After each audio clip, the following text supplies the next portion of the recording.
Om Swastiastu. Kembali lagi dengan Ibu di mata pelajaran IPS. Kali ini kita akan membahas tentang sosialisasi, nilai, dan norma. Apa itu sosialisasi?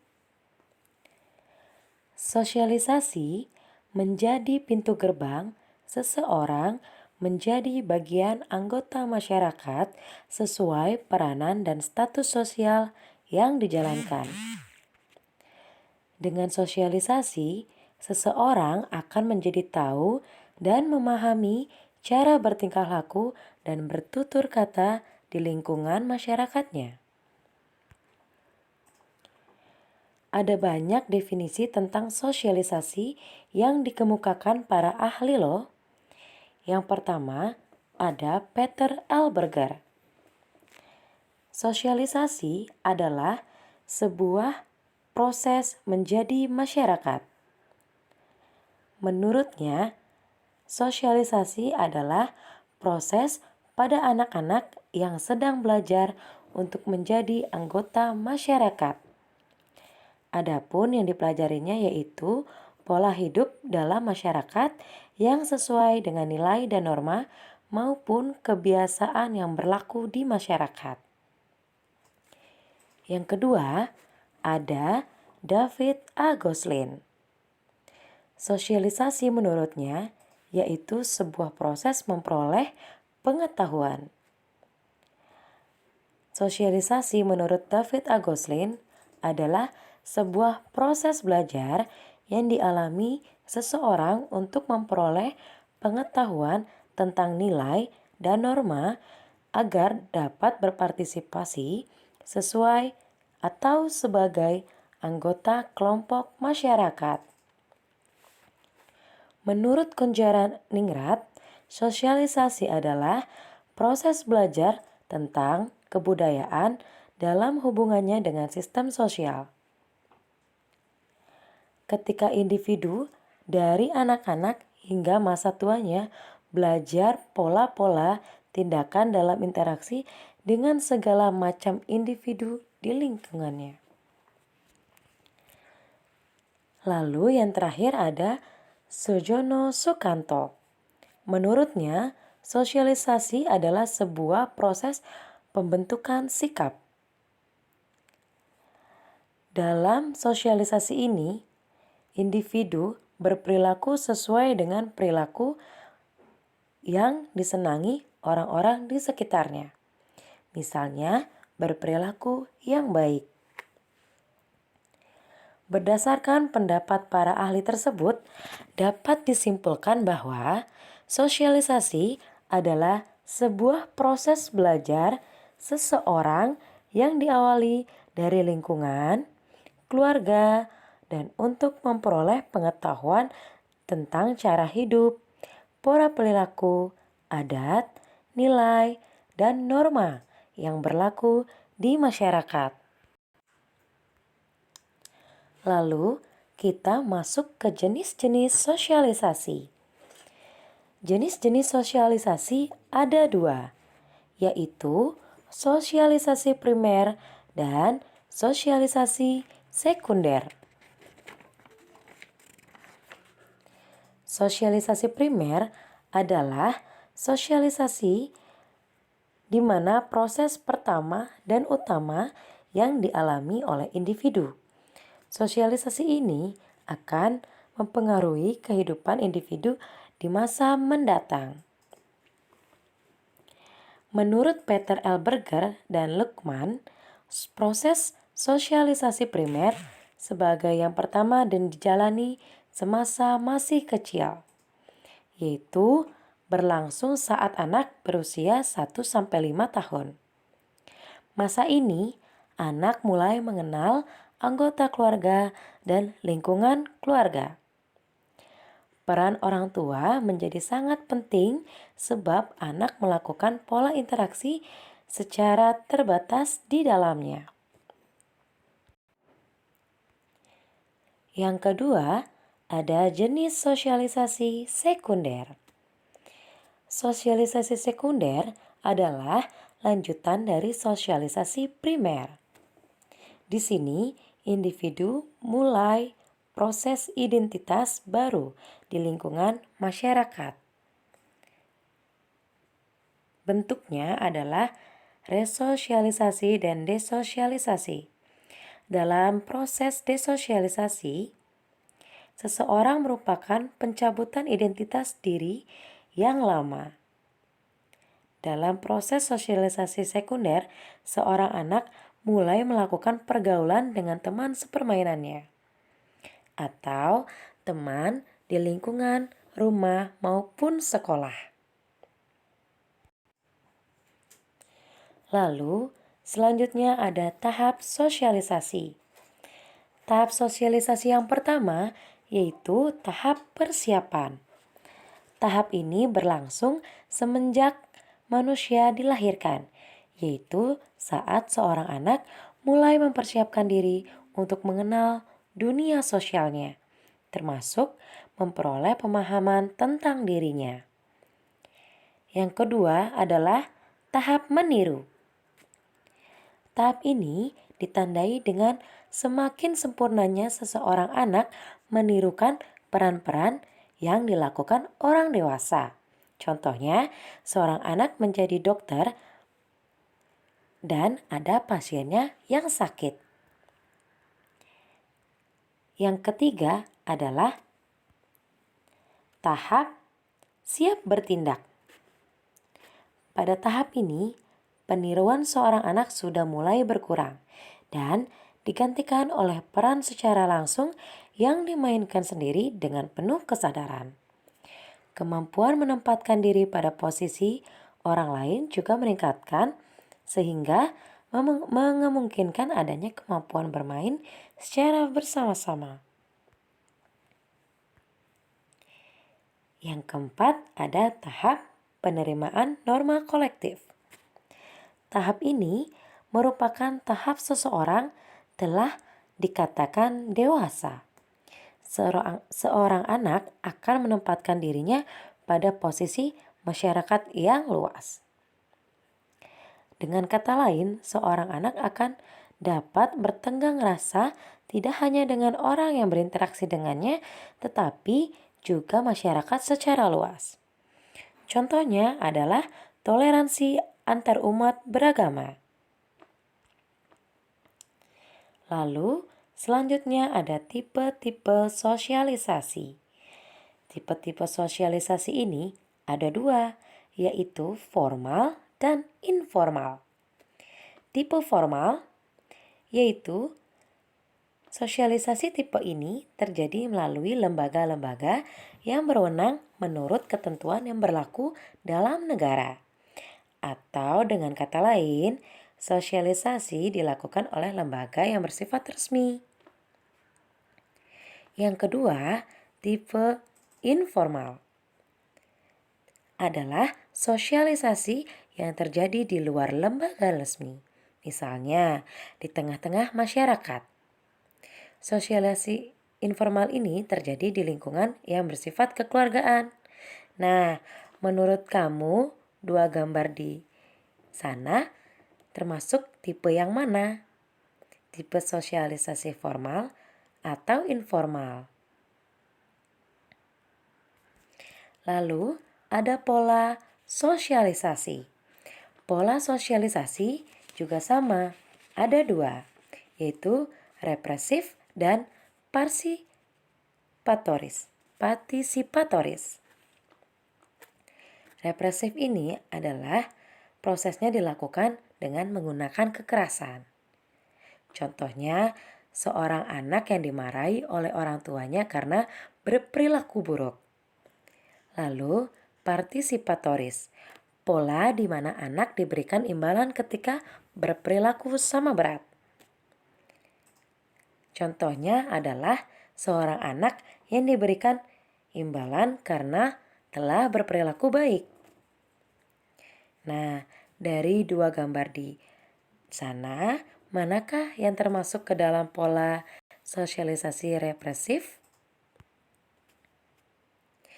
Nah, selanjutnya ada media sosialisasi. Media sosialisasi sering disebut juga dengan agen atau sarana sosialisasi. Media sosialisasi merupakan tempat terjadinya proses sosialisasi secara satu arah ke masyarakat luas. Di sini terdapat keluarga, teman sebaya, lalu ada lingkungan sekolah, dan lingkungan kerja, serta media massa. Tujuan dan hambatan sosialisasi. Tujuan sosialisasi yang pertama adalah mengembangkan kemampuan berkomunikasi.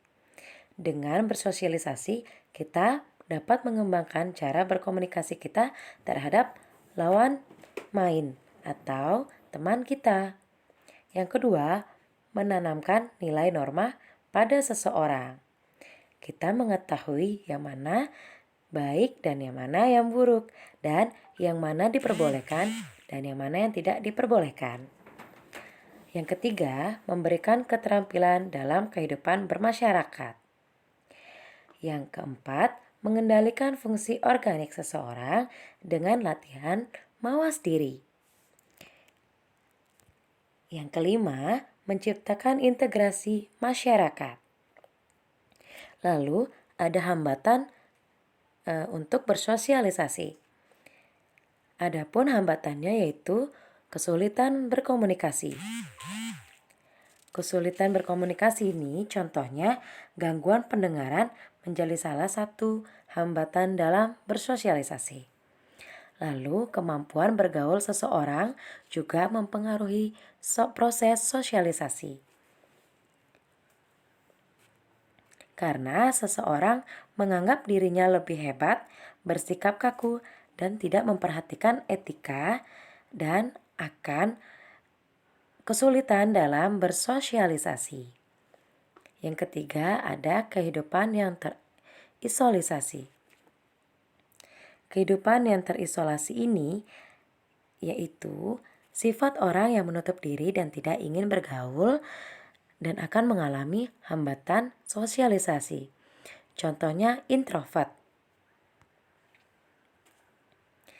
Lalu kita masuk ke nilai dan norma. Di sini ada perbedaan nilai dan norma. Nilai, segala sesuatu dianggap penting dan benar oleh sekelompok masyarakat. Nilai dapat dijadikan prinsip atau pedoman hidup bagi individu. Sedangkan norma adalah segala aturan yang mengikat masyarakat berupa perintah atau larangan. Nilai bersifat relatif, tidak mutlak. Nilai yang dianut setiap orang dapat berbeda karena sesuatu yang kita anggap bernilai belum tentu dianggap sama dengan orang lain. Norma bersifat mengikat. Norma wajib ditaati oleh masyarakat di suatu wilayah. Norma dibuat untuk membatasi perilaku individu agar tidak membahayakan diri dan orang lain. Di sini ada fungsi nilai. Fungsi nilai yang pertama adalah pedoman berperilaku. Memberikan petunjuk pada individu atau masyarakat untuk berperilaku sebagaimana mestinya. Contohnya, saat kita melewati orang yang lebih tua, kita harus menunduk. Atau mengucapkan salam ketika masuk rumah. Lalu yang kedua, pengawasan sosial. Di sini memberikan batasan kepada masyarakat dalam bertingkah laku agar tidak melanggar nilai dan norma yang sudah ada di masyarakat. Dan jika seseorang melanggar, maka akan diberikan sanksi. Yang ketiga ada perlindungan sosial. Memberikan perlindungan dan rasa aman kepada manusia dengan berperilaku sesuai dengan nilai tanpa harus takut. Di sini ada macam-macam nilai. Macam-macam nilai berdasarkan jenisnya yaitu material, vital, dan spiritual. Nilai spiritual dibagi menjadi 4 lagi, yaitu nilai moral, nilai religius, nilai kebenaran, dan nilai keindahan. Lalu berdasarkan sumbernya dibagikan menjadi 2. intrinsik, dan ekstrinsik. Berdasarkan karakteristik, nilai dibagi menjadi dua, yaitu nilai yang mengakar ke dalam dan nilai dominan. Nilai material ini adalah segala benda yang berguna bagi manusia, contohnya makanan, minuman, dan pakaian. Lalu nilai vital, segala sesuatu yang berguna bagi kehidupan masyarakat atau manusia untuk pengadaan kegiatan, contohnya mobil, taksi, komputer, gerobak, payung ketika musim hujan. Lalu spiritual, yaitu yang berguna bagi rohani manusia. Lalu berdasarkan sumber, yaitu ada intrinsik dan ekstrinsik. Nilai intrinsik ini berasal dari hakikat dan martabat manusia. Contohnya adalah kebebasan berpendapat. Nilai ini berskala dari harkat dan martabat individu sebagian dari anggota masyarakat. Lalu nilai ekstrinsik, yaitu berasal dari suatu masyarakat yang melibatkan unsur eksternal. Contohnya, menghargai perbedaan individu karena suku, adat istiadat, budaya, agama, dan ras. Lalu berdasarkan karakteristik, dibedakan menjadi dua, yaitu nilai yang mengakar ke dalam dan nilai dominan. Nilai yang mengakar ke dalam yaitu yang telah menjadi kebiasaan dan kepribadian. Contohnya, seorang anak yang gagal meraih cita-cita menganggap dirinya bodoh dan merasa bersalah kepada orang tua. Lalu nilai dominan, nilai yang dianggap lebih penting dari nilai normal lainnya. Contohnya, tradisi mudik lebaran dan memiliki mobil yang mewah. Di sini ada macam-macam norma, yaitu berdasarkan daya ikatnya. Ada 4, cara, kebiasaan, kelakuan, dan adat istiadat. Menurut kalian, gambar di atas termasuk contoh macam-macam norma berdasarkan yang mana? Lalu ada jenis-jenis norma. Jenis-jenis norma ada 4. Ada norma agama, norma kesusilaan, norma kesopanan, dan norma hukum. Di sini kalian sudah dapat melihat dan membaca sendiri contoh-contoh dari masing-masing jenis norma. Berikut adalah contoh pelanggaran tentang norma.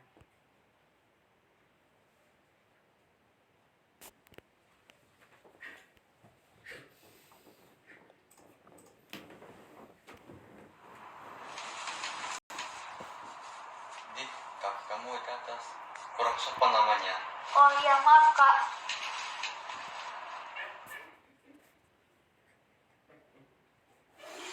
Lain kali ya, Di. Jika dikasih tugas membersihkan kamar, ini dilaksanakan. Jika tidak, akan dihukum seperti ini.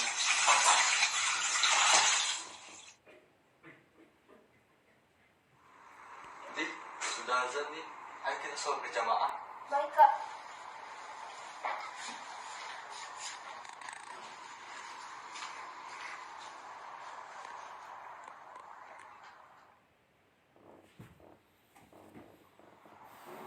Maaf kak, kakak melihat minimarku yang seperti ini gak? Oh maaf ya, Dik. Tadi ada anaknya Tata Mela datang. Dia nangis. Dia minta minuman di dalam kulkas. Lalu kakak ambilkan minuman di dalam kulkas.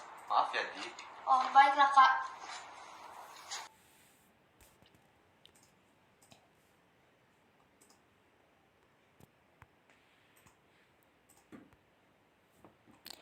Oke, itu merupakan contoh-contoh dari norma beserta pelanggarannya. Terima kasih sudah menyimak video ini. Sampai jumpa.